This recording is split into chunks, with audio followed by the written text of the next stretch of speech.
यहां केरल की जनजातीय जनता शेड्यूल ट्राइब उसमें जो चाइल्ड डेथ रेशियो है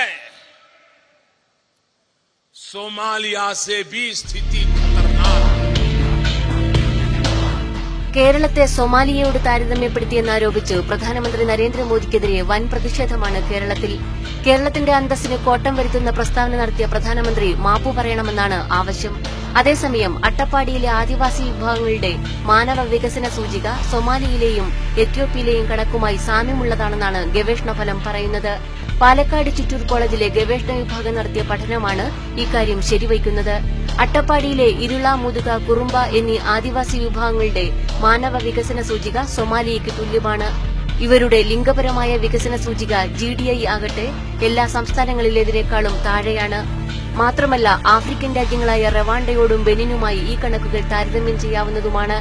UNDPയുടെ പട്ടികയിൽ 178ഉം 181 സ്ഥാനത്ത് വരുന്ന രാജ്യങ്ങളാണിത്. അട്ടപ്പാടിയിലെ ആദിവാസി ജീവിതം അടുത്തറിഞ്ഞവർക്ക് ഇത് അതിശോക്തിയല്ലെന്ന് ബോധ്യപ്പെടും. മാറി മാറി ഭരിച്ച UDF LDF സർക്കാരുകൾ ഈ അവസ്ഥയ്ക്ക് മാറ്റം വരുത്താൻ ഒരു വിരൽ പോലും അനക്കിയിട്ടില്ല. കഴിഞ്ഞ 3 വർഷത്തിനുള്ളിൽ അട്ടപ്പാടിയിൽ 595 നവജാത ശിശുക്കളാണ് മരിച്ചത്.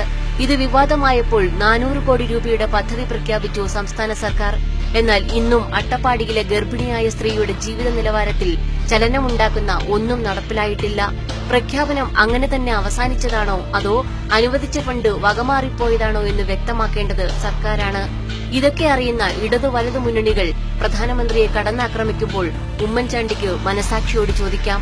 പിണറായി വിജയന് ധാർമ്മികമായി ഉത്തരം പറയാം. കേരളത്തിന് ഉറക്കെ പറയുമ്പോൾ നാണക്കേട് തോന്നുന്ന അട്ടപ്പാടിയെ സൃഷ്ടിച്ചത് ആരാണെന്ന് ഇനി എല്ലാ മലയാളികളുടെയും ശ്രദ്ധയ്ക്ക്. അട്ടപ്പാടി സൊമാലിയയ്ക്ക് തുല്യമാണെന്ന് 2013 ഒരാൾ പറഞ്ഞിരുന്നു. UDF സർക്കാർ ആദിവാസികളെ അവഗണിക്കുന്നെന്നും അട്ടപ്പാടിയിൽ സൊമാലിയയ്ക്ക് തുല്യമായ അവസ്ഥയാണെന്നും 2013 ജൂൺ 3 പറഞ്ഞത് VS അച്യുതാനന്ദനായിരുന്നു. തന്നെ മരണപ്പെടുത്തുന്ന തരത്തിലെ സോമാലിയ പോലുള്ള ഒരു സ്ഥിതിയിലേക്ക് അട്ടപ്പാടിയെ മാറ്റിയിരിക്കുകയാണ് ഇന്നത്തെ കേരള ഗവൺമെന്റ് എന്ന് പറയാവുന്നത്.